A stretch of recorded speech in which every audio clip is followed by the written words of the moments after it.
Caleb Williams looks like I say, like a grown ass man.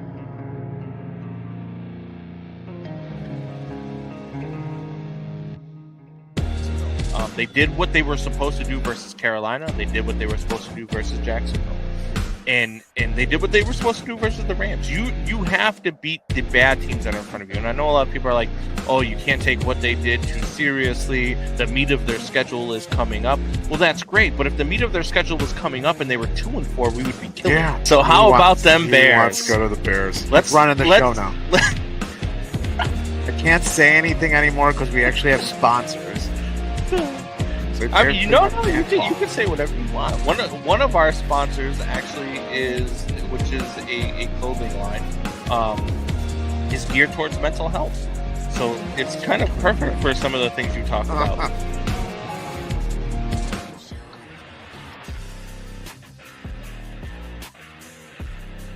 And welcome to Combs and Fitz, Windy City Sports Talk. Freaking rookie. Had the mic muted and everything. What the hell is going on? Hey, look, we're back, baby. We're back. Yes. We're back. We took a little hiatus, about a month off here for your boys Combs and Fitz. Not intended to be a full month off. A lot of different things happen that caused us to take about a month off. But I missed you. I missed you too, man. I missed you too. Mr. Musk. Mr. Musk. I took a little vacation for Christmas to go see the kids, hang out, do my thing. Come back, intended on doing a show. You almost died. And then and then our condolences went out to the whole Fitz family. Obviously, the loss of your mom, so it's been a tough, month for us to be off. But it's time to be back, man. It is time for us to be back. The last time we were on, a lot of things were different. The Bears had not beaten Green Bay since 2018, and now they have. The Bears were in crisis and they needed a head coach, and the Bears are still in crisis. Need a head coach. The Packers, though. Let's go. The Cubs had just signed Kyle Tucker, and I was kind of meh on the deal, and I said it can't be the only move. And guess what? Kyle Tucker still has really been the only significant move other than trading away Cody Bellinger. And so then we sat down and we talked about it, and we were like, you know what? Why don't we talk about other sports other than just the Chicago sports? Why don't we talk about other teams? Why don't we expand things a little bit? So we're going to have a new direction of the show as well. So we're still going to talk all things Chicago sports. We're still going to talk about all that stuff. We're still going to talk Bears, Cubs, Sox, Blackhawks, Bulls, the little bit that we actually do talk about the Blackhawks and Bulls. And we're still going to talk about Notre Dame. I don't care whether or not. God damn it. We're still going to talk about all that stuff, but we're gonna incorporate some more segments, right? We're gonna incorporate. Are you in South Bend? I'm in Indiana, but he's on the Saturday Night Live stage. Yes, even though it's Saturday morning. It's the Saturday morning live stage.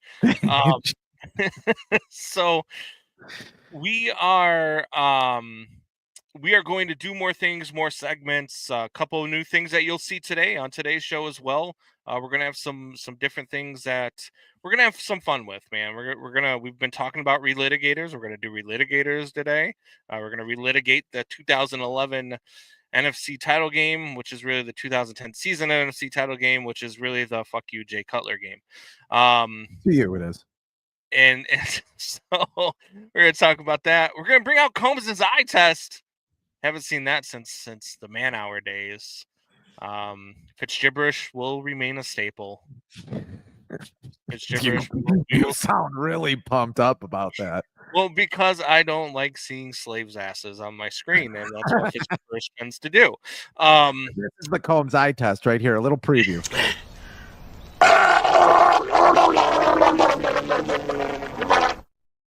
Yeah, that could be it. That could definitely be it. But we've got a lot of stuff lined up for you guys, and we're gonna have a lot of fun today. And we invite you guys to chime in. We invite you guys to join in. Fitz is over here laughing. That scene every time. Shanna chimes in. What's going on, Shanna? She says, "I'm enjoying snow." Okay, Is that like you the can do that. ball? Is that Yeah, are it we could talking about be. like stuff falling from the sky? I don't know. I mean, it could be both. Why not, right? Downey Thomas says the WCS Fantasy Football League champion has joined the chat, and So look has at the that day moniker. rape drug. So has the day rape drug, apparently. So Nice moniker. hide Doubting your Thomas. daughters, hide your sisters, hide anybody that can come in contact with Doubting Hide Thomas your because small he animals. drug them, and sleep with them. Um, I knew there was a reason your sister never blinks. Oh my god. No, God. no. Snow in the south means nothing is open. Actually, Yeah. says Shane. There we go.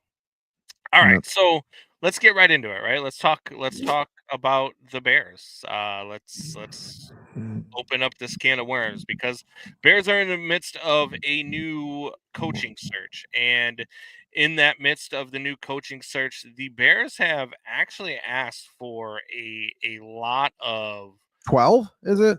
Last check. it is actually, I think it is up to 14 now. 14 interviews. Oh, I'm looking up the God list bless as we them. speak. You need to Um, interview that many people. Well, and that's kind of the thing. Now here's my other thing too, right? Like I I don't know what the Bears are doing, right? So here's a list of names for the Bears. So far it's 14 people: Aaron Glenn, Mike Vrabel, Brian Flores, Arthur Smith, Pete Carroll, Ben Johnson, Mike McCarthy, who's been denied. It's the first time that the Dallas Cowboys have denied anybody in January in a long time. Thomas Brown, Anthony Weaver, Mike Kafka, Drew Petzing, the offensive coordinator of the Cardinals, Todd Monken, David Shaw, and Matt Campbell, the Iowa State head coach. And as reported yesterday, the Bears are asking candidates in initial interviews to bring forth a leadership plan. And here's my question, Ryan Fitzgibbon. You only have one question? Well, no, I've got a lot of questions, but here's my big one all of them. about them asking for a leadership plan. We've seen 3 years now of Ryan Poles, and we've seen 2 years of Kevin Warren. How the hell will they know what a good leadership plan looks like? How will they know? How will they know? If Ben Johnson comes in with the leadership plan and it is fantastic, how will they know? Because if you look at their leadership over the last 2 and 3 years, Not very good. Kevin Warren hired to come in and direct a stadium build. They are further away from the stadium almost build than they were in 2 2022 years. when they hired him. Mhm. He says they have daily meetings about the stadium. It's been 2 years, Kevin Warren. It is time to ramp up those. I feel like those meetings could have been an email. I feel like those meetings are him by himself looking at pictures of stadiums. Like Yeah, I don't or know. kneeling in front of the Hallis statue. Yeah, in Ryan Poles, look, there has been some good things with Ryan Poles. There really has. He's done some good things, but the things that have happened under his watch are inexcusable. The not only 2 coaches being fired, the retaining of Matt Eberflus, all of this stuff. And I've said it before. I don't care if he was handcuffed. I don't care if Matt Eberflus was given to him. Have some balls and speak up and say, hey, look, if this is my search, this is what I'm going to do. But if you're just hired to be a yes man, then I have no pity for you anyway. Just be the yes man and get the hell out of here. How do they know? How will they know? What do you think about the leadership plan? How will they know when they found a good leadership plan? And when will it be Matt Campbell announced that he's going to be the new head coach?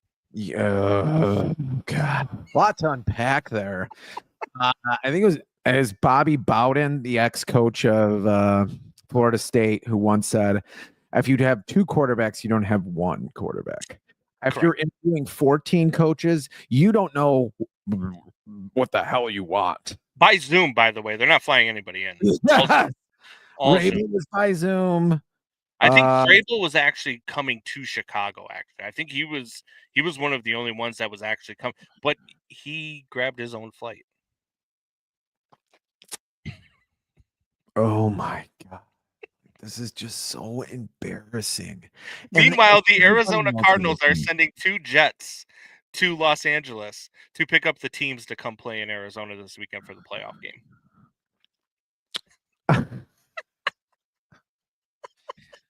Again, this this is going to be way off into Nowhereville, which I guess that's why I'm here. The media not asking when Matt Eberflus has one more year with the Bears this past year, not asking if that's because of his contract and that they don't want to pay two coaches at once. Not doing that, not asking that question is a problem for me with the Chicago media. Like, they just glad hand with the Bears to get more time with the Bears. That's a problem for me.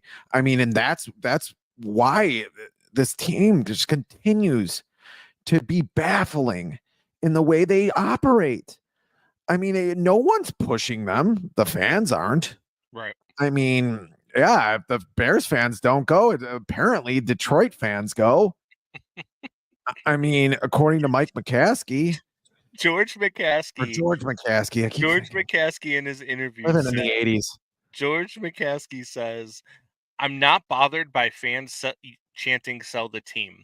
I'm more bothered by the week before when the Detroit Lions fans invaded Soldier Field and we have to give Bears fans a reason to not sell their tickets. And then on 670 The Score, there is a Detroit Lions media personnel who informs 670 The Score that he was at that game because he purchased George McCaskey's suite."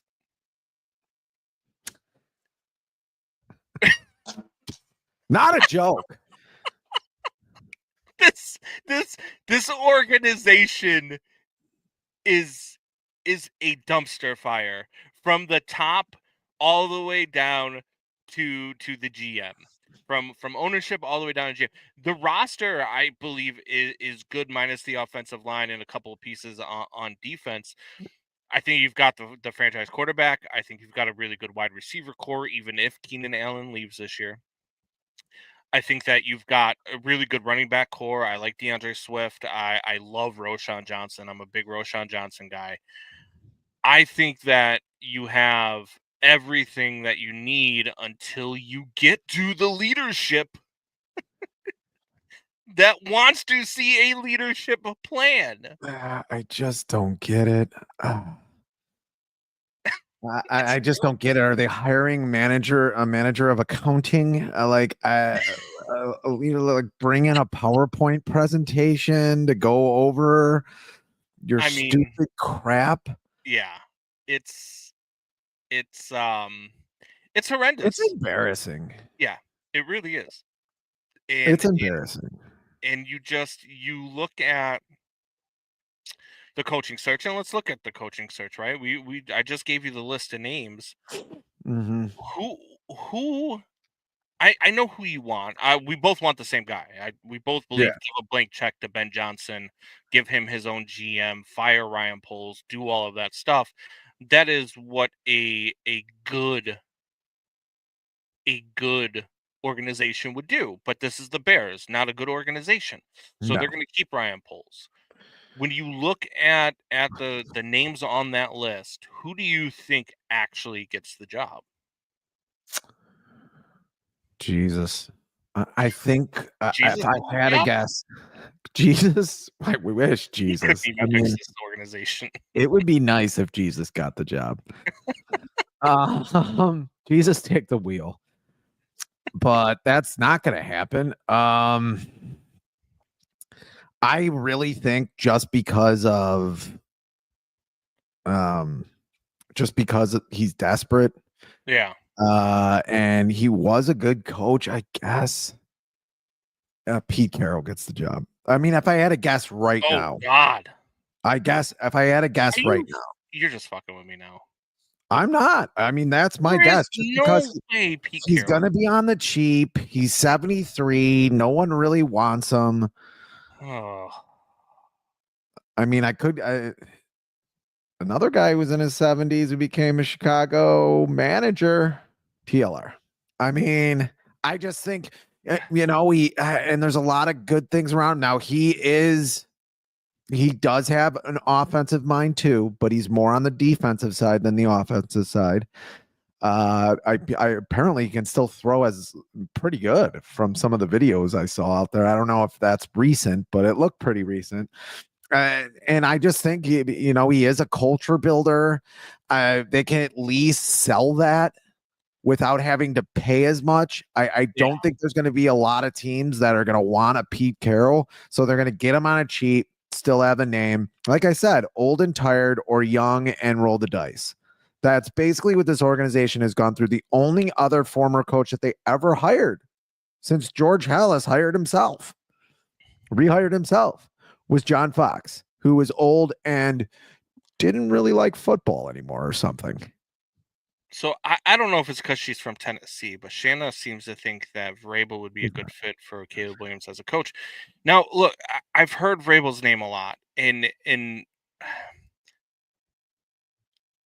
I don't know. I don't want a defensive-minded head coach. I just don't. And Vrabel might be a great head coach, and I think he's going to do wonders for New England because ultimately I think that's where he goes. The reason why I don't want a defensive-minded head coach is because you bring in an offensive coordinator, and Vrabel might bring in a very talented offensive coordinator. He could bring you Josh McDaniels. Mike Vrabel could, because they have a really good relationship, which is why I think he ends up in New England. I think they're getting the boys back together without Bill Belichick back in New England. But I don't know if bringing in an offensive coordinator to work with Caleb, who probably could do a good job, and in 2 years is going to leave for a head coaching gig, and then you're going to get another offensive coordinator. He's already about to be on his third offensive coordinator, and it's his second season. Yeah, and look at look at the dysfunction they've had. And it looks like they've settled things down with Brady, not Tom Brady, in Buffalo. But look at what it's done to Buffalo with Josh Allen. Yeah. Just like the different guys that have gone in and out. I know one guy got fired, but just the different guys that have gone in and out of there, because you need to get an offensive coordinator and then they move on. Looks like Brady might move on soon. The offensive coordinator there, I can't think of his first name, so I'm not going to say Joe it. Brady. But Thank you, sir. Are you surprised that he's not on the Bears list? Because he's I not on am the a Bears little list. surprised because he's done a really good job in a year and a year and a half. He's done a good job with Josh Allen. I mean, Josh Allen looks great. With limited weapons around him, by the way. I mean, he's his leading receiver has 800 yards receiving. We had them having a down year this year. So yeah. But don't come to us for Speaking NFL of Josh Allen, who a lot of people are talking about as the MVP, it's either him or Lamar. There were 4 quarterbacks in the NFL this year that threw for 3,500 plus yards, 20 plus touchdowns, and less than 6 interceptions, or 6 or less interceptions. And that was Lamar Jackson, Joe Burrow, Josh Allen, and Caleb Williams.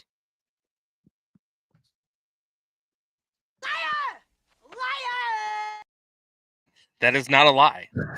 That is facts. Don't tell Doubting Thomas that. And so that's why when I say that the Bears have a franchise quarterback, they found their franchise quarterback. That's why I want the offensive mind. That's why I want Ben Johnson. I want Ben Johnson. Doubting Thomas is right. It's like when you have a child, right? When you have a child, you look. Let's look at Caleb Williams as a child, as your child that you. Little baby. And you're like, I want to get him something to grow with. So let's get him a puppy. I want him to have a coach to grow with.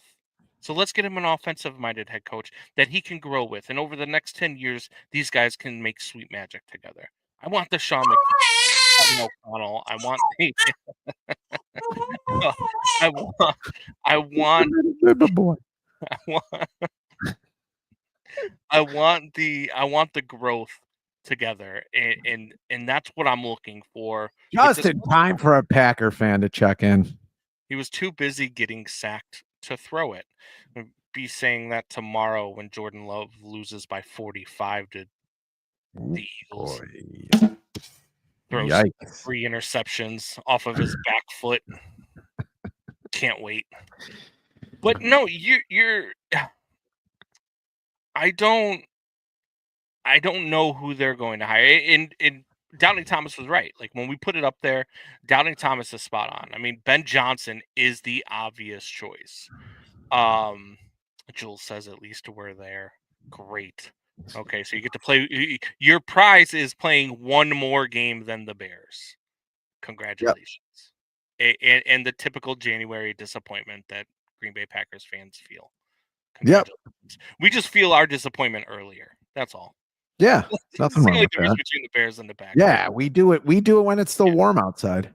Right. Yeah. We can get out like October, beginning November. Still like 50, 60 degrees. Nowadays, it's still like 70 degrees. And So that way, during the winter, we're still so angry that everything's warm. Yeah. It's just how it goes. Yeah. No, so I feel like with this list of names, and as soon as the name was put out there, I was like, oh my God, this is who they're going to hire. And it was Matt Campbell, the Iowa State head coach, who has been on the list of football teams since like 2020, who has had multiple interviews and has been on radars and has done all this stuff. And it just screams Chicago Bears hire. We're just smarter than does. everybody else. Look who Yes. we got. We are We smarter got- than you. He is going to be an innovative leader, and he is Matt going Tressman, he Mark Yes. Campbell. it is going to and I'm telling you, look, I want Ben Johnson. Ben Johnson is the hire. Give him a blank check. He's the Harbaugh this year. Give him He is the blank check whatever this you year, yeah. need to give him and bring him here. But I'm telling you, off of this list of names, I would almost bet the house. That Matt Campbell is the name we hear. Matt Tressman. Mark Tressman being the old coach of the Bears fall who don't know, who was coaching in Canada when they picked him up. So Yeah. Well, one thing's for certain. No matter who they hire, there will be no excitement from me about this team until I see production on the field. I don't care who they hire. I don't care who they get in free agency. I don't care who they get in the draft. I got him at 6-11, and that's not going to change. One game improvement.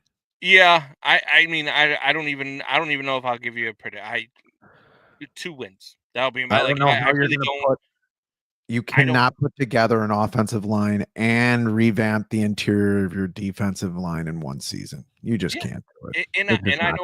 I don't see them. I don't trust Ryan Poles to build a roster with an offensive line. I don't trust that he's going to make the right call in the 3rd round, 4th round, 5th round to get those pieces that you might need. So this season broke me as a fan with the Chicago Bears. It just did. And so until I see production on the field, until I see that they are contending for a playoff spot, until I see that they are contending for the division, okay, cool. Even if it's Ben Johnson, I'll be happy that it's Ben Johnson. I'm like, all right, well, they got it. But let's see what happens, because I got to see that you give Ben Johnson everything that he needs and the ability to lead this team. So that's the Bears. Let's get to one of our new segments. All right. Welcome to the Relitigators. you are out of order. You're out of order. You're out of order. The whole trial is out of order. They're out of order. It's order in the goddamn clock. We didn't have any points the first half, so we can't feel good about a whole lot that we did that first half. Would like to have seen Jay have an opportunity to play that second half, but it just wasn't meant to be. Jay was hurt. I don't question his toughness. He's one of the toughest guys on. He's tough as hell. He's one of the toughest guys on our football team. He doesn't complain when he gets hit. He goes out there and plays off every Sunday. He practices every single day. So no, it doesn't. We don't question his toughness. It's a lonely feeling to fight and go through training camp and everything else, and get to this point and have an opportunity to get in the Super Bowl. It's hard. Yeah.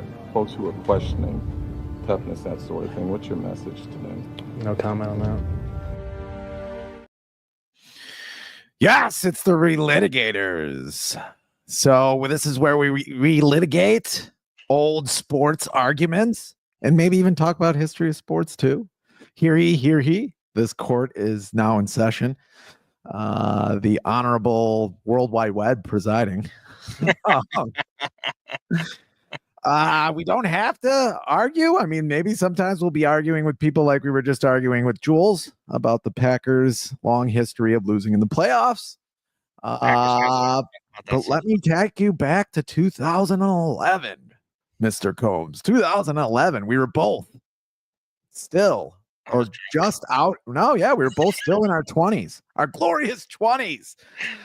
Oh, my God. I turned 30 in 2011.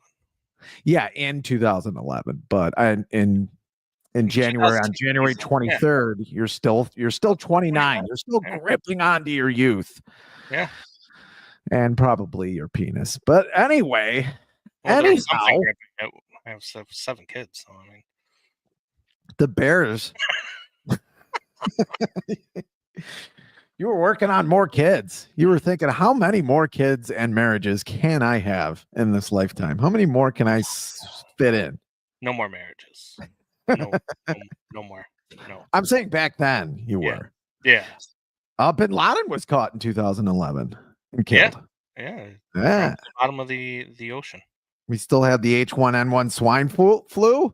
Yeah. And your Chicago Bears went to an NFC championship game. They actually won a playoff game. I'll say a home playoff game. They haven't won an away playoff game since 1995, but they won a home playoff game against a 7-9 Seahawks. I hate this team. Carroll-led Seahawks team, the next coach for the Bears. Yes. They beat a 7-9 Seahawks team. I think one of the only losing teams to ever make the playoffs, maybe the only losing team to ever make the playoffs. And your Chicago Bears went to the NFC championship game. And as you saw, there was a little problem, wasn't there, Combs? At least for you. Yeah. You want to take it from here? You want me to keep going? I mean, you could keep going if you want. Okay. I mean, I think we're on the same side of this, but we might have not really having a good game. He's 6 for 14, 80 yards, 1 pick. In the first half, they didn't score any points in the first half. They're down 14-0. He hurts his knee. And I think he was even on a bike at one time. He was even on a bike at one. Boo-boo? What? Baby got a boo-boo? Oh, here we go. And as you can see where this argument is going, it's going right to the gutter because that's where Combs does his best work. Anyway. I mean, Cutler, for all reports, he sustained a grade 2 and MCL sprain. Those typically take a couple. It was highly unlikely he was going to make the Super Bowl. And after it, there was all kinds of controversy that he could play the game, that he might have been drinking before the game. There was a lot of things coming out. There was always things coming out about Cutler. The offensive line allowing him to get sacked. He was tired of getting his ass kicked. It was cold. Yeah, I mean, he got sacked a lot as a Bear. Like many Bears quarterbacks got sacked a lot. He got sacked a lot as a Bear. I mean, I think he got sacked 6 times by the Detroit Lions, who aren't playing till next week. And Dan Campbell seems to be taking a vacation with his family, which is fine. 6 times and a half on like a Monday night football game, I remember. But it looked like he was hurt. I think he was hurt. He seemed like a pretty tough guy to me. The problems I had with Cutler were other than that game, but Combs, in his infinite wisdom, and since he's a football player, I guess, Baby got a boo boo. thinks he was okay the whole time. What is your position on this? Since we are relitigating the NFC Championship game, but the Bears lost 21-14. 21-14. Caleb Haney leading the team to their only points. Also leading the Bears to their demise by throwing a ball straight into B.J. Raji's lap and allowing that fat fuck to return it 18 yards. 350 pounds. And this, Jay Cutler handed Aaron Rodgers his only Super Bowl victory. His only Super Bowl appearance, Jay Cutler handed to him. Look, I'm not a professional athlete, and I will never pretend to be a professional athlete. I've played sports. I play hockey. I play softball. I do all that stuff. I love sports. It's a huge part of my life. And one year in playing men's league softball in a tournament, we had just enough guys to play. We only had 10 guys on the roster that were actually at the tournament. I sprained my MCL playing. Oh my God, who the hell cares? Playing second base, leaping for a ball, came down on the knee wrong, sprained the MCL. It hurt. Started playing with 9 guys. They started hitting gaps. I put some icy hot on my knee, moved my first baseman over to second base, and played the rest of the tournament. 3 more games at first base. Now, that's just with icy hot. Look into that face and say that. That's just with icy hot and ibuprofen. And I'm not a professional athlete. I'm not even a good athlete. I'm not great at any of the sports that I play. Oh, Jules came back. I don't have Jesus. B.J. Raji. I don't have. Wow, Jules. I have guys in the locker room that can give me shots of Toradol or any of those things that can help me manage the pain of an MCL, which it is painful, but you can play through it. It is one of those where if you pivot the wrong way, if you do something wrong, it's going to hurt. But you can play through it, especially if you have the things that are handed to you as a professional athlete. So you don't. I don't trust Brian Urlacher. I do trust Brian Urlacher, and I don't question Jay Cutler's toughness. I think Jay Cutler is tough. He's right. He never complains when he gets hit because he got hit a lot. Bears offensive lines have been atrocious for a long time. It's not just the last couple of years. Plus DUI. I question his motivation to play in that game. And I think that somebody pissed him off and he was like, you know what? Fuck it, I'm done. Because I just don't understand. And that's the type of person Jay Cutler is. And that's something that is verified just not only through his actions, but through just like stories that you hear about the guy.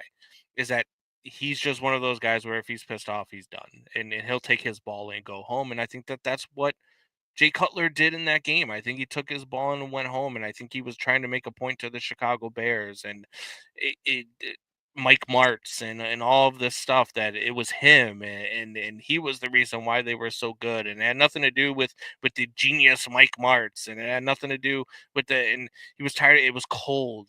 He was getting his ass kicked. He was getting thrown to the frozen turf. And they were down 14-0. I think he was 6 for 14. He was having a bad game, and he left it to Caleb Haney. With a pick, he had a pick too. Yeah, he had a pick too. Pick and a fumble. Your points are well put. You even drew on real life examples, which I think is really good. And you were honorable. You didn't go into the gutter with anything. That being said, I think in this case, you're a complete moron. I think the guy actually got the judge. The chat is the judge. I don't think The chat is the judge. You can't be the judge and be one of the lawyers. I can counterpoint when a guy like Brian Urlacher comes in and says he's tough and he was hurt and he couldn't get back on the field. And medical professionals are saying that. Who do you have to comment? Wait, who are you going on? I got Brian Urlacher. You got 2011 Twitter. You got 2011 Twitter. You can't object. Can I make a point? It's Brian Urlacher, you know, almost a 20-year veteran, Hall of Famer, first ballot. Verdict Combs, Cutler soft. What did you do with Doubting Thomas when he was in town over the weekend, huh? How much money did you give him? Guys playing grab ass in St. Christina Church? Why do you think he's got that moniker? I thought it was ibuprofen. Wasn't his name Crybaby Cutler when he was a Bear? I don't think his nickname was. Well, it could have been. No, and I agree with that. I just don't think in an NFC championship, a guy is going to pull himself out of the game. I think he tried to go back out there. I just think it wasn't working out. I think especially with a knee, cutting, moving, trying to throw the ball, push off of it, especially in that sport. If you can't do that, you can't be out there. You're going to get yourself killed. I think he's a better. I don't think they're putting in. I think they could have had a better veteran playing behind Cutler than Caleb Haney. I think that's the problem with this Bears team is you bring in a rookie quarterback and you got Tyson Bagent as the backup in his second year. Like he's helping Caleb Williams play better. I don't think so. But anyway, I digress. I think Jay Cutler was really hurt. You know. Yeah, I believe that he sustained an injury. Now, was it to his knee or to his vaginal cavity? I don't know. I think Cutler. I do also agree with you that if Cutler plays a good game in that game, they're in the Super Bowl. They only lost by a touchdown. The defense was great in that game.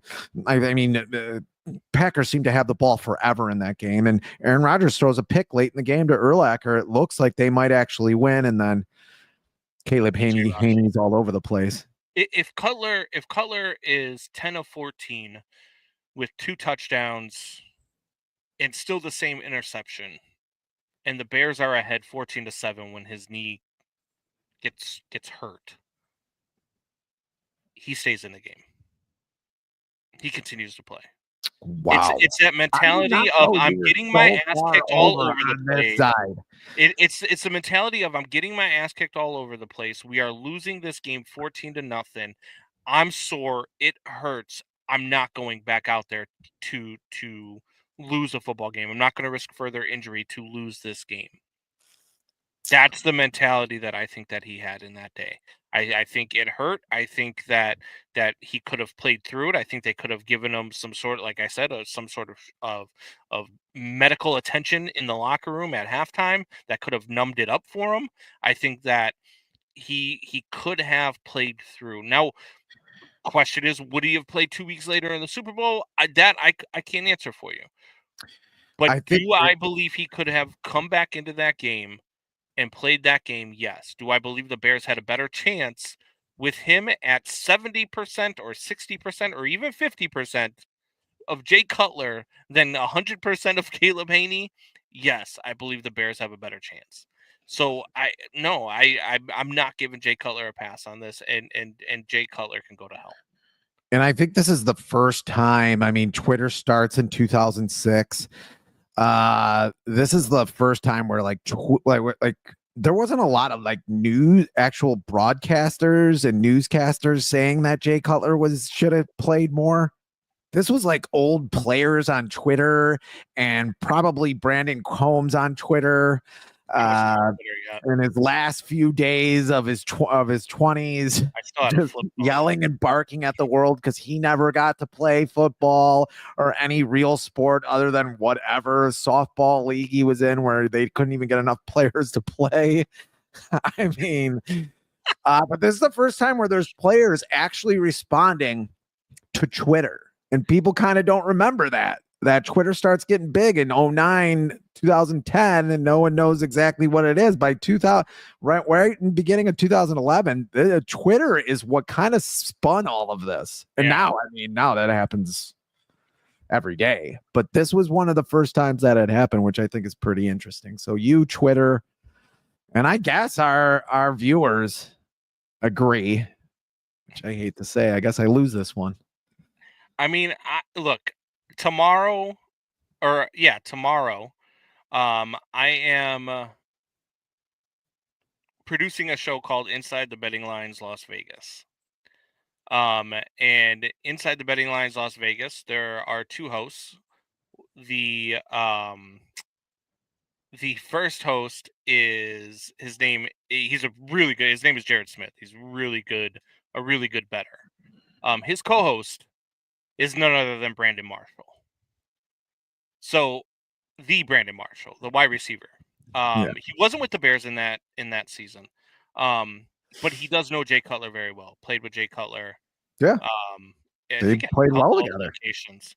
And so I am going to present my case and my argument about Jay Cutler, yes, being hurt and maybe spraining the MCL, but him in the attitude that I believe that he might have had with getting his ass kicked through the whole game, and ask him if that's something that he could see Jay Cutler doing.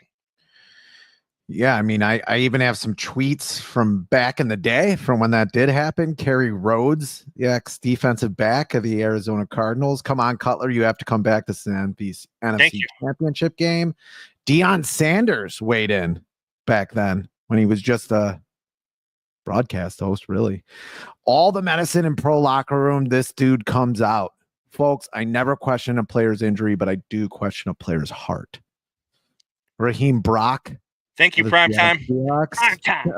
Cutler, you little sissy. So like I said, I mean, this is when Twitter first came out. And these are from athletes. These are from professional athletes. These are from athletes. These are from professional athletes who aren't there, who aren't playing in the game.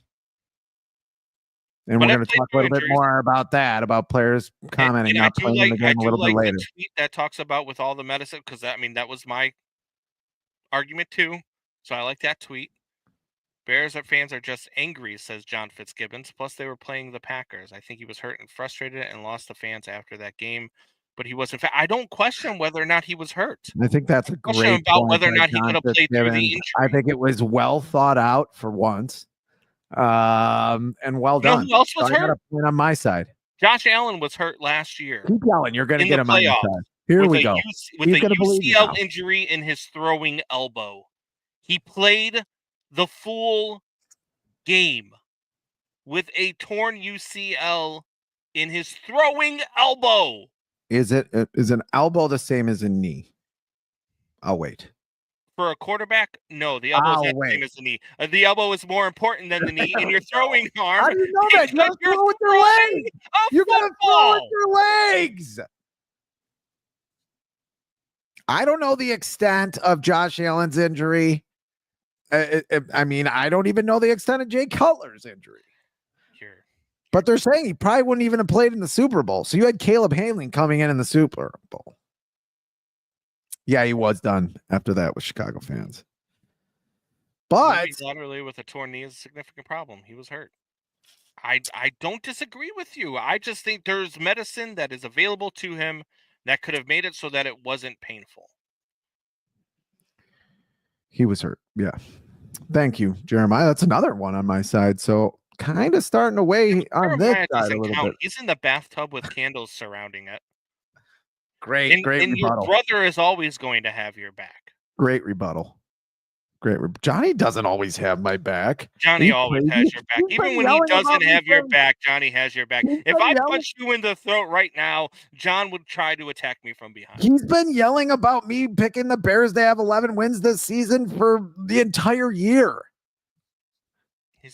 He was screaming at the first Bear of the season. Videos I have in my freaking messenger. If you can't plant and throw, you can't plant and throw. He said it twice. So I think that's a great rebuttal. When you say things twice, I mean, it means a lot to me.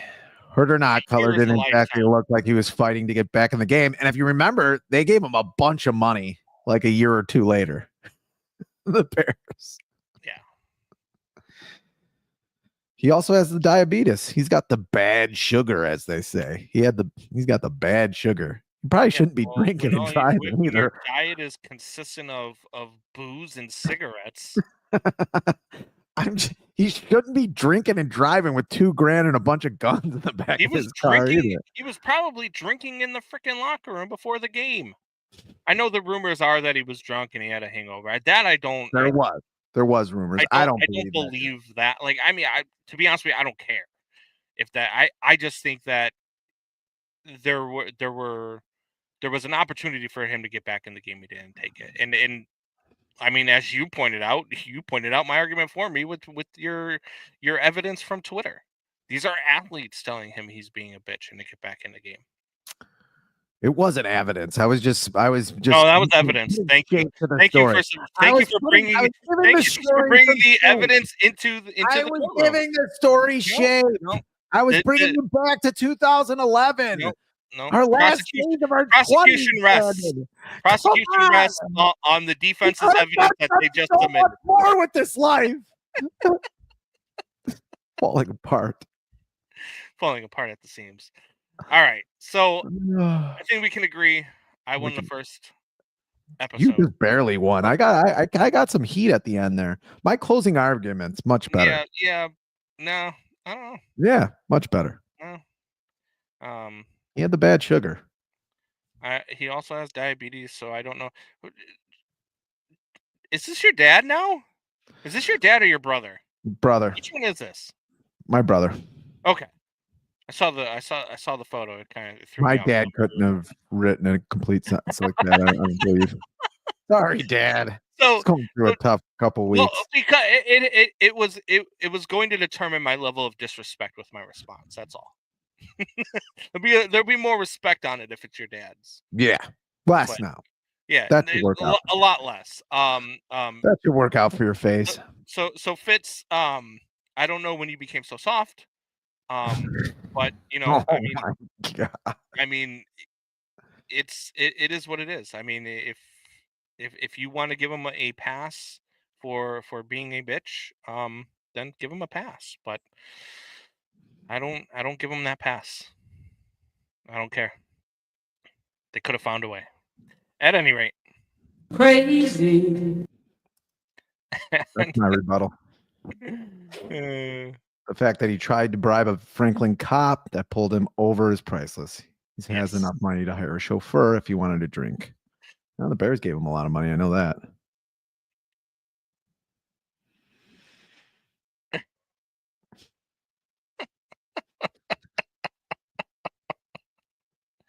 Okay, fair enough. All right, so let's get in. You want to talk about the NFL playoffs? We got the wild card weekend.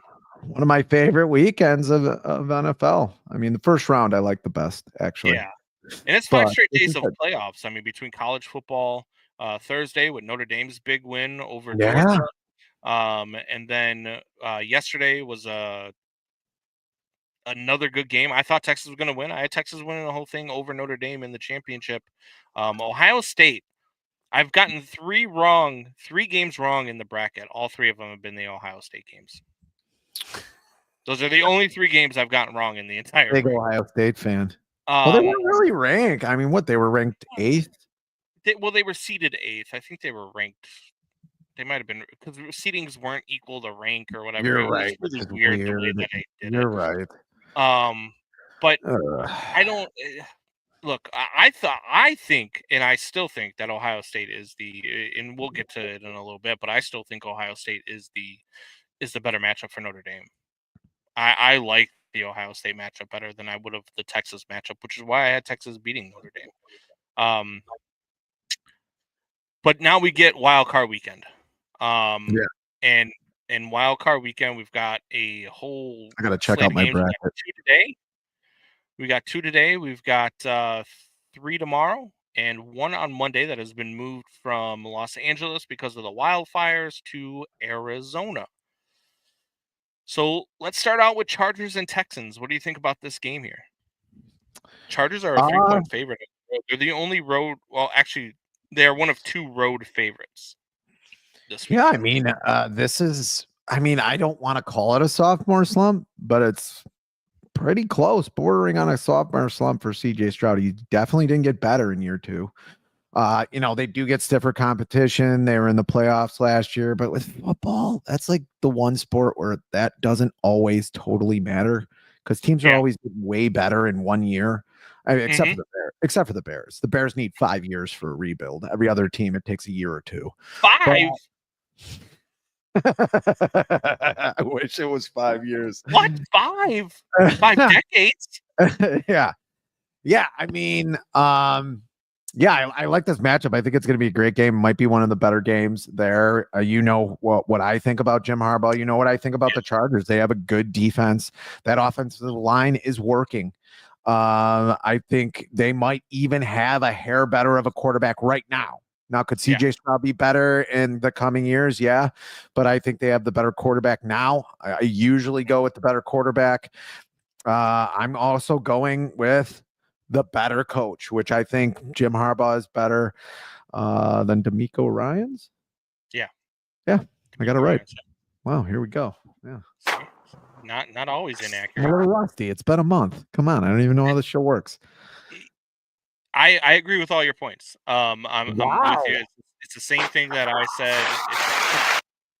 Same thing that I said last night when I was making my picks. I believe they've got the better quarterback right now. I think CJ Stroud is going to be a good quarterback in this league. I just think he's having a rough season. They've got the number 1 defense in points allowed this season. Do the Chargers? I think the Chargers win this game. I think they win it big. I think the 3 points is meaningless. They are favored by 3. I think they can win this game by 10, maybe even 14, maybe even 17. I really do. I think that this Chargers team is just better, and they're better coached. They are more talented. So yeah, I'm with you all the way on this one. Second game of today is the Steelers and Ravens. Now, this one's a little bit different because picking against the spread, 9.5 points for the Ravens against the Steelers. Russell Wilson coming back to you, isn't he? He's coming back to you. I love Lamar Jackson, and I like this Ravens team. You're playing the Steelers for the 3rd time this season. You've each beaten each other once. I can't give up 9.5 points in a divisional game in the playoffs where you're playing a team for the 3rd time. Yeah, it's tough, man. And 9.5 points is just too much. So if I'm picking the game straight up, I think the Ravens win this game probably by 5, maybe even 7. I can't do 9.5 points. I just can't. And they might cover it, but there's no way I could pick that with. It's just too many. All of those things that I pointed out. Look, I think the Ravens have the better team. I think the Ravens have the better defense. I think the Ravens have the better offense. I think they definitely have the better quarterback. The Steelers are coming in on a 4-game losing streak, which I think, is part of the reason for the big spread. And I actually think that they would be better fitted with Justin Fields in this game just because of Justin Fields' legs. I think that he would give them a better opportunity to win this game, but I still can't give up 9.5 points. So I'll take the Steelers plus 9.5. Yeah, I think some Steelers fans are probably asking for Justin Fields. And I'll say that again to Doubting Thomas. I think that even Steeler fans would be okay with Justin Fields playing in this game. Yeah. You can look that up. I can spell his name for you too if you need me to. Doubting Thomas. LDS. Yes.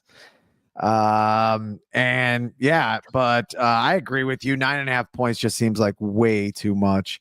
Can the Ravens get crazy here? Yeah, I mean, if Russell Wilson loses his brain again, which happens to him way too often, great bet. I just think his legs give the Steelers a better chance to win the game. I'm not talking about against the spread. I think in this game, Justin Fields gives them a better chance. Yeah, I mean, but yeah, I don't think the Ravens are going to win by 9 and a hook. I just don't think it's possible. But you never know. Derrick Henry, Really like him too, even though he's over 30 now. Like, Jesus, that guy. I just with his size and how tall he is, you'd think he would have wore down like a lot quicker, and he hasn't. And every year people say, oh, the Derrick Henry is gonna fall off the table this year, and he just really hasn't yet. They've been saying that for almost 3 years now. Still hasn't happened yet.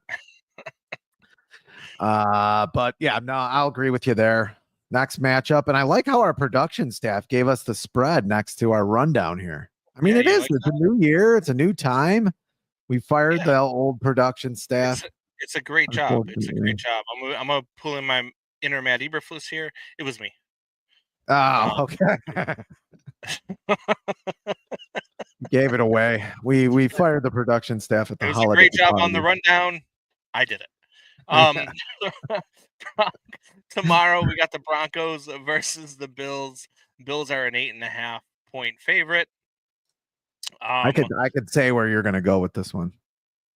The Broncos are live in this game. They have a really solid defense. Bo Nix is playing really well. I think that the Buffalo Bills have been otherworldly. I did not see this season coming from them. Josh Allen is the MVP. Josh Allen will find a way to win this game, but the Denver Broncos are going to cover this spread. The Denver Broncos are going to cover the 8.5. The Bills will win this game, but it'll be like a field goal, late drive by Josh Allen who sets them up to win the game, or even puts it in the end zone to win the game. The Bills will win this game, but they're not covering 8.5 against this Broncos. This Broncos defense is too good. I can't give up 8.5 points versus a good defense like that. I disagree. Wow. Yeah, I disagree. I think this is a great Buffalo Bills team. I think they got healthy before at the right time, right before the playoffs. I think they have, got to have some time off, and it played well all year. I mean, Josh Allen just has a different concentration this year. He's definitely taken another step. If you thought he couldn't, he did. I think this year, I just think they don't leave anything that I just don't think there's much left that's not on the field, especially in this game. I think they take it pretty easily. I think they get out to an early lead, and I think Bo Nix shows why he's a rookie quarterback and doesn't play exactly well in this game. Tough place to play, too. Could be wrong. Yeah, in Buffalo too. I don't know what the temperature is there, if that matters. I know Bo Nix did play in Oregon, but yeah. And Jeremiah Murray says Denver plays primarily man. Allen runs wild. This one ain't close. There we go. I will bet that Josh Allen agreed with me. He has not agreed in the previous 2 years. He has not agreed with me this much. I don't know.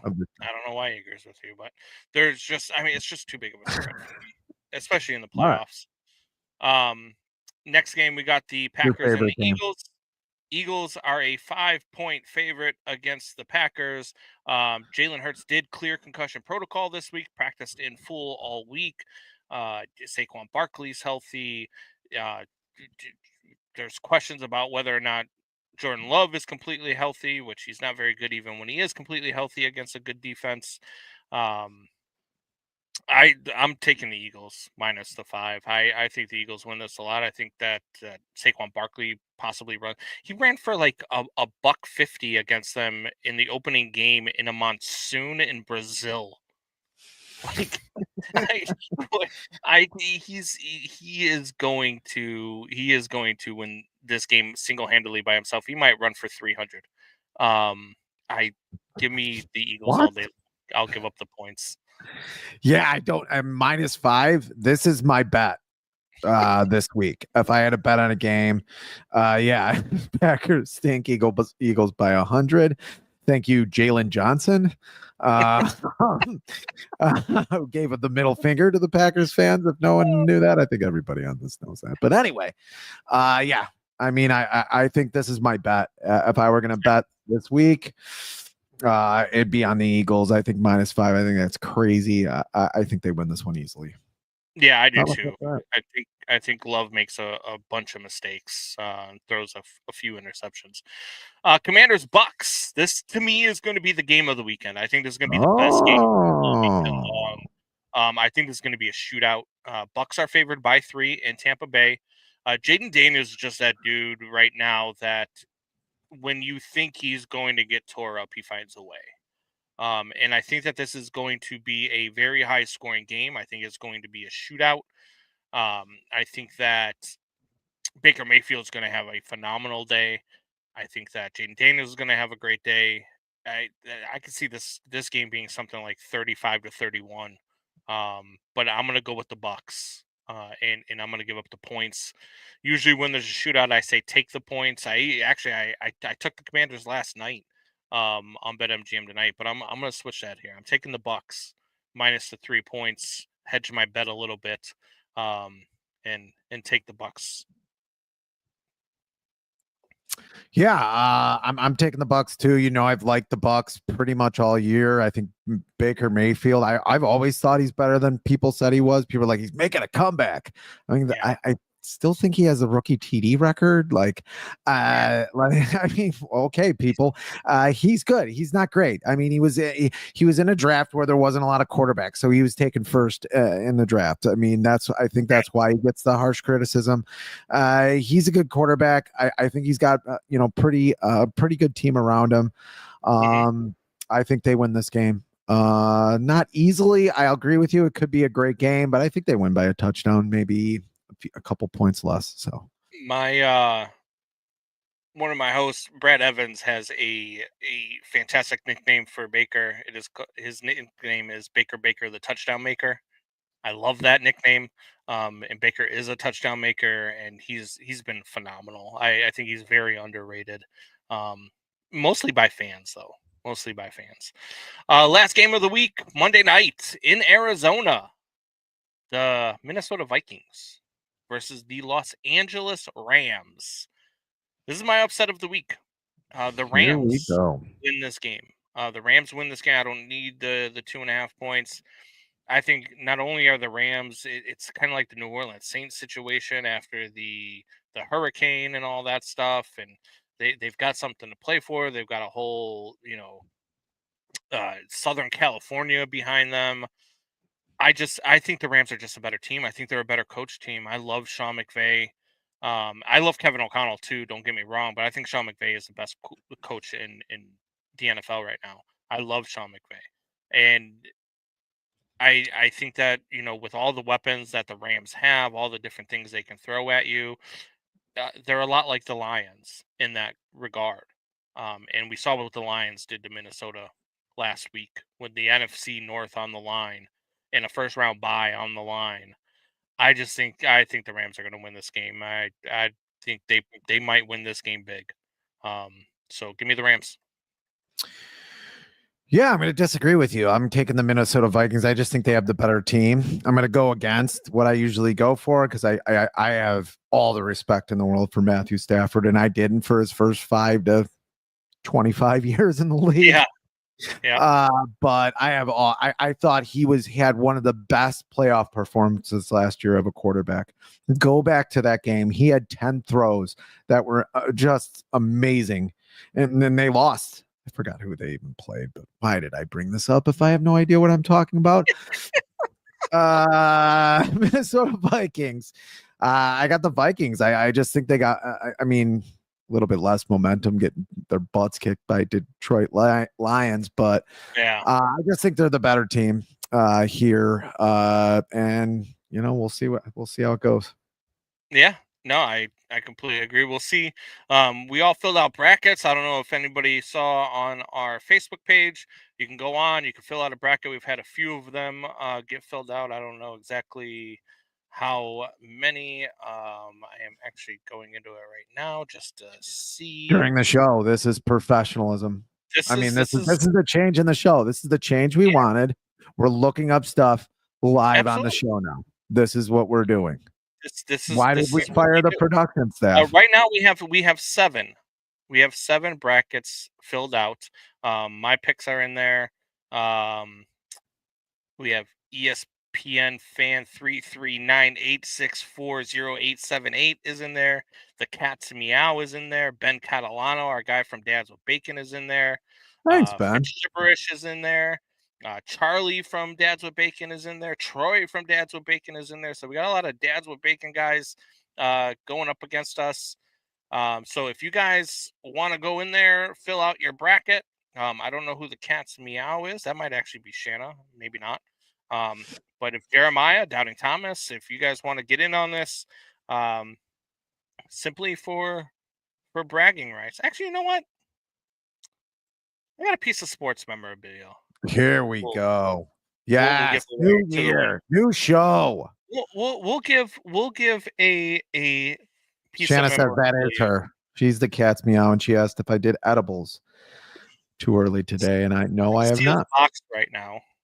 I'm gonna try to open it, but I've got a piece of sports memorabilia here that we can give away, and I think a lot of people will appreciate it. I don't know if it's Cubs. If I can get it open. It's not Cubs. I'm gonna murder you. It's a football item. It's not Bears either. Here we go. Is this somebody who had an ESPN? Is this how we're like 30 making for 30 the show made for him? We're supposed to have a quicker pace with the show. Is this the quicker pace? Because I just want to know. An autographed Johnny Manziel, Texas A&M jersey. Oh, Johnny my God. football, baby. Johnny football.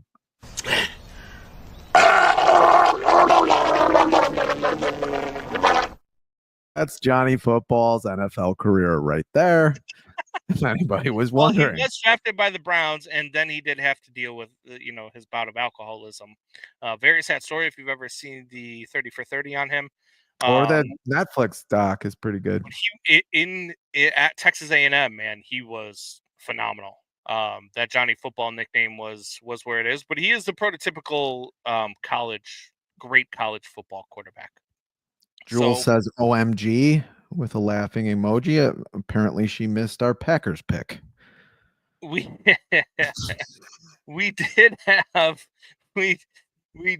a couple more segments lined up for you guys. We have one that's called Let's Rant, where we are going to pick 4 or 5 topics and just rant about them. We also have a segment that I used to do over at Man Hour called Combs the Eye Test, where I will give you my eye test. Sometimes it's not about the numbers; it's more about what you're seeing and everything that you're watching. And you can form an opinion based off of that, and that's what the Combs eye test is all about. We're going to skip those because we're pretty long-winded here today, and we've already gone for over an hour.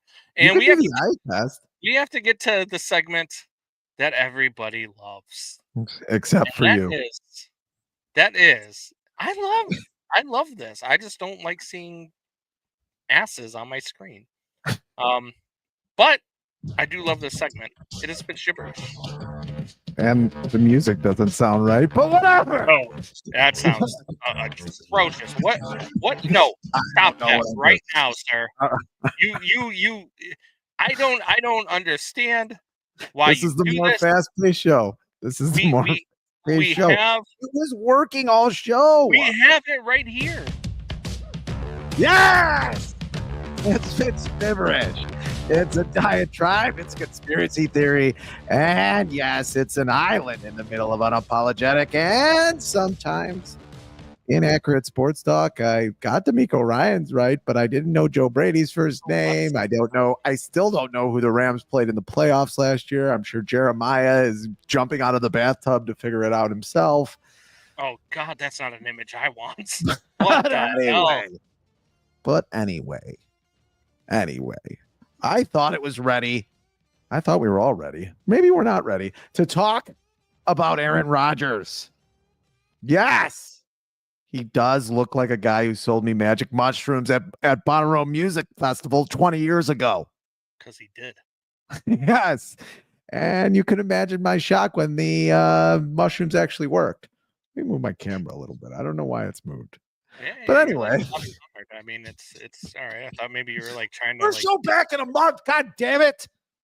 Why did you have to get sick? Anyway, he came out with this gem recently on the Pat McAfee show. Please try to watch how uncomfortable Pat looks while Aaron Rodgers is saying this. A lot of people talking about the game now, both non-players, non-former players, and former players who, are trying to stay relevant fame-wise. So the takes and the criticism, I think, are a lot different than they were maybe in the mid-2000s.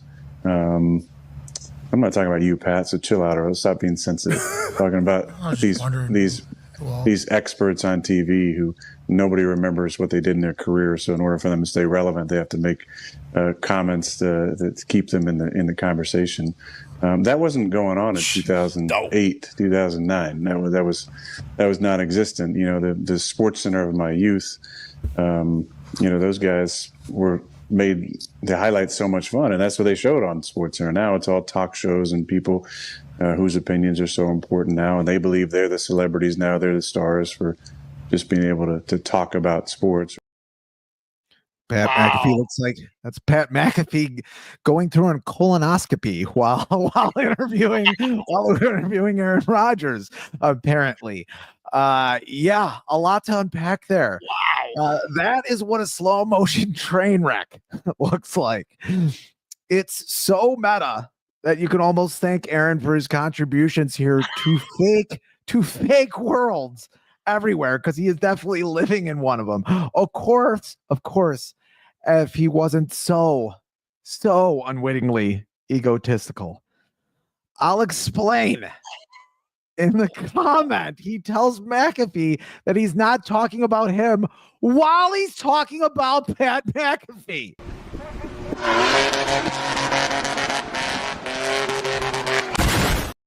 Thank you, new production staff. It's like a morbidly obese snake eating itself while blaming the world for not giving it a gag reflex.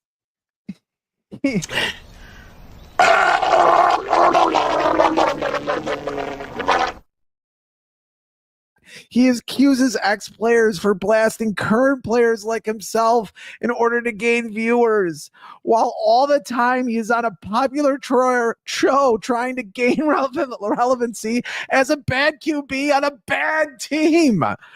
It is the textbook definition of transference. Look it up or don't. It's like suing Tide for eating Tide Pods. Aaron, you don't need a ayahuasca trip. You need several compounding trips stretched out until you climb into your own ass and disappear.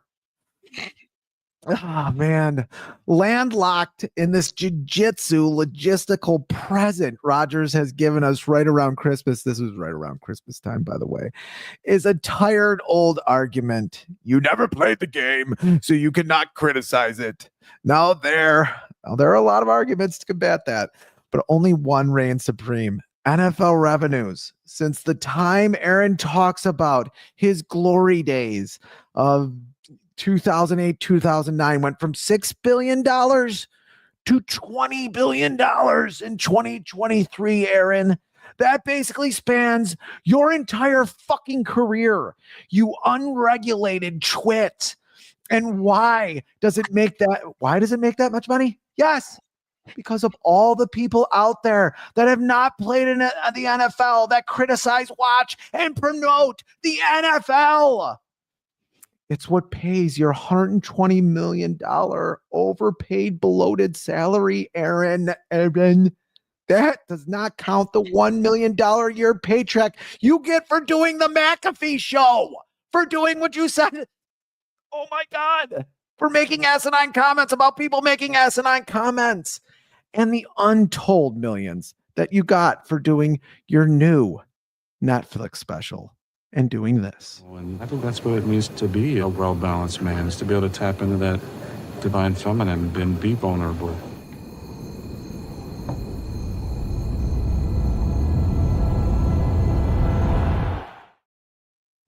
And that's Fitz gibberish. What's that? Combs. That's Aaron Rodgers taking ayahuasca, everybody. Drinking it. It always goes down smooth. Like, lots to unpack there. And I'm glad we finally get to talk about Aaron Rodgers. Jules, are you still out there? Aaron, she is. Says that's the gamble you take when you're interviewing Aaron Rodgers.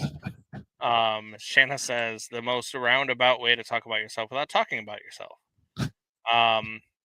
Aaron Rodgers is the next Jay Cutler. That is so like I've always called Jay Cutler the poor man's Aaron Rodgers. Aaron Rodgers he's a tool. I mean, just plain and simple. I will kick back on one part where you said this year he was a bad quarterback for a bad team. However, when you look at Josh Allen, who we're talking about MVP numbers, 3,731 yards passing, 28 touchdowns, 6 interceptions. And then you look at Aaron Rodgers with 3,897 yards passing, 28 touchdowns, and 11 interceptions. He wasn't exactly bad. He had the 8th most passing yards this season, still threw 28 touchdown passes. But he was on a bad team. I mean, how did he play against good teams? I mean, how did he play against good teams? I knew you were going to come up with this. Well, every team was better than the goddamn Fitz gibberish. You're looking up stats, so I'm glad that's how you like to spend your time. Every team, because I saw something that I was looking at. I got an iPhone too. You know, we all have iPhones. But this is. I wasn't using my phone. I was using my iPad. Okay, here we go. Sorry, wrong gadget. But I will push back that he was not a bad quarterback this year. He played really bad against good teams when they needed him to play well. He played like shit. The Jets were a terrible defensive team. I mean, they just were. It's the Caleb Williams argument, right? He had a really good season for a rookie season. Dealt with a lot of turmoil. Dealt with a lot of crap. The defense was terrible last half of the season. Offensive line was a joke. Kind of the same problem that Aaron Rodgers had this year. But he wasn't the same Aaron Rodgers that he's been. He wasn't the top 5 quarterback of all time, Aaron Rodgers, this season. I will give you that.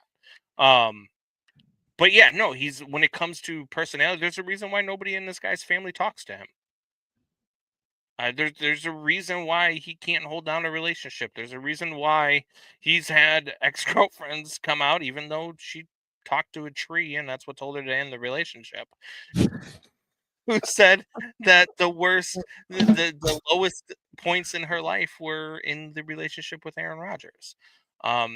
He's a different guy. He's one of those guys who needs to be alone and should probably retire after this season and probably won't, because he wants to be the center of attention. Like he was just complaining about certain members of the media. And I feel like that is a shot at Stephen A. Smith, because Stephen A. Smith has drastically changed his opinion about Aaron Rodgers this season on his talk show on ESPN, where he used to be on SportsCenter and used to be one of the guys that made things fun, like Aaron Rodgers is talking about.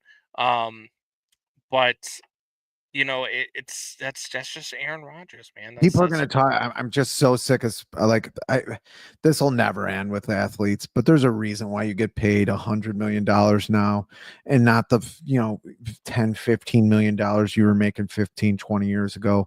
The sport has quadrupled in the amount of money it's making because people like us talk about it, because people like us watch it. Because it's on fucking 10 different streaming stations now. To watch an entire NFL season now costs you like $300 a year, which is insane. And I'm talking if you just want to watch your team. I'm not talking if you want to watch every game. Like that's why people on those stations are making it more popular, making it more interesting. Yeah, people are close to me. Yeah, he was doing a pun on Tropic Thunder. That was actually kind of funny and kind of quick-witted by Aaron Rodgers. And I'm not saying, I mean, I don't even really mind the ayahuasca stuff. It's like you're saying, and before there's other ones where I think that's Clay Matthews that's on the show too. Tries to ask him if he's going to get in the broadcast, but he's like, I'm not going to. You just did a Netflix documentary, dude. I do not think this guy is going away. I don't think so. He's going to have a podcast at the very least. He'll be on the Pat McAfee show. He'll do that type of stuff. And I mean, look, that's the difference, right? Between former athletes and guys like you and me who are trying to make it in this business and in this industry. Yes, the difference is that we don't have $1 million paychecks before we get into this, and we never played the game, and we don't have millions of followers on social media that can boost our numbers. We're doing it for the 10 to 12 people that will actually join us and watch us while we're live, and then maybe the 1,000 of people that will listen to us in podcast form, and that's fine. But there is nothing from Aaron Rodgers other than clips like this where it's gold for media because it brings us, it allows us to, gives us something to talk about, gives us something to dissect, gives us something to go at Aaron Rodgers about. And like Aaron Rodgers, Well, I don't even think McAfee agrees with them in the clip. I think McAfee agrees with it. That's just McAfee. If you watch I don't know how much McAfee you watch. I watch McAfee every day. I've really enjoyed that McAfee show. I think you were watching during the Fitz gibberish, actually. I tend to do a lot of things during Fitz gibberish. Somebody said they were close to me. Oof. But no, I did the I watch McAfee a lot, and he has that reaction with a lot of people where I don't think he takes anything personally. I don't think he takes anything serious, to be honest with you. No, he doesn't. But in that moment, he looked a little different, like out of place, like not himself. Like it was getting a little awkward. Talking about, yeah. He was it was a little awkward. He's like, me? I'm not talking about you. And even Aaron Rodgers looked awkward, but he always kind of looks awkward. Yeah. Well, and that's, when you're talking about people that somebody works with, it's hard for them to have a reaction because they might agree with you, but they can't agree with you. You know what I mean? Like if you came to me right now and you started talking about Lawrence Holmes and Matt Spiegel and Spiegel and Holmes, who I see on a daily basis and have conversations with on a daily basis. Here we go. If you started talking about them, like how you don't like the show and their takes are terrible and the producers don't do a great job, which is all false. But if you came to me and started talking about that, like even if I agreed with you, I would have to refrain from agreeing with you until we're maybe talking in private, right? And there are some shows where we've talked about that. There are some people in the industry that I talk to that we have talked about on this show, where I listen to them talk or I see them in the hallway and I'm just like, I know I have an opinion about them, but you have to be a certain way with people that you work with. Like if I started talking about people on your team or the company that you work for and how they're a bunch of crooks or I'd love to talk about that.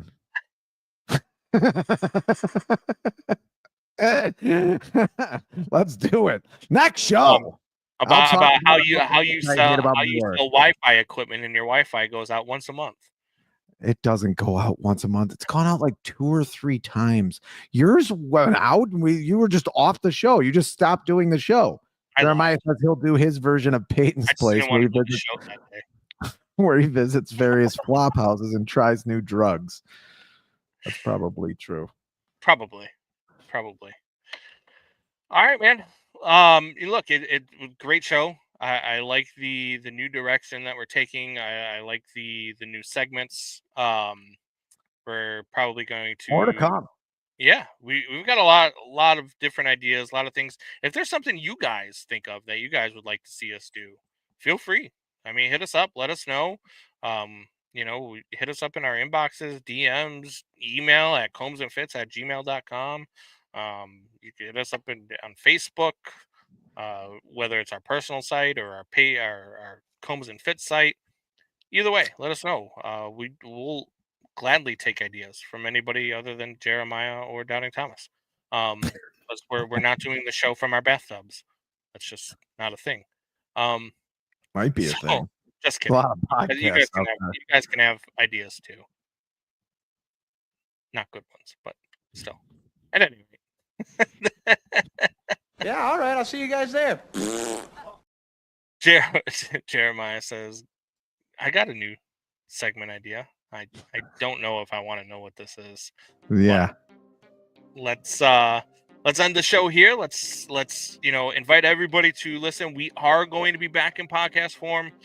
This episode will be in podcast form, available for you on all podcast platforms where you can get your podcast: Spotify, Apple Pods, all of that. You catch us again on YouTube if you missed any part of the show, Twitch, replay the show, Facebook, do all of that stuff. But most importantly, make sure you like, share, and listen. That's what we want you to do. Like, Yep. share, listen Subscribe. to the show. Subscribe, for sure. So, till next time, guys. Same bat time, same bat channel. Tell your friends, tell your neighbors.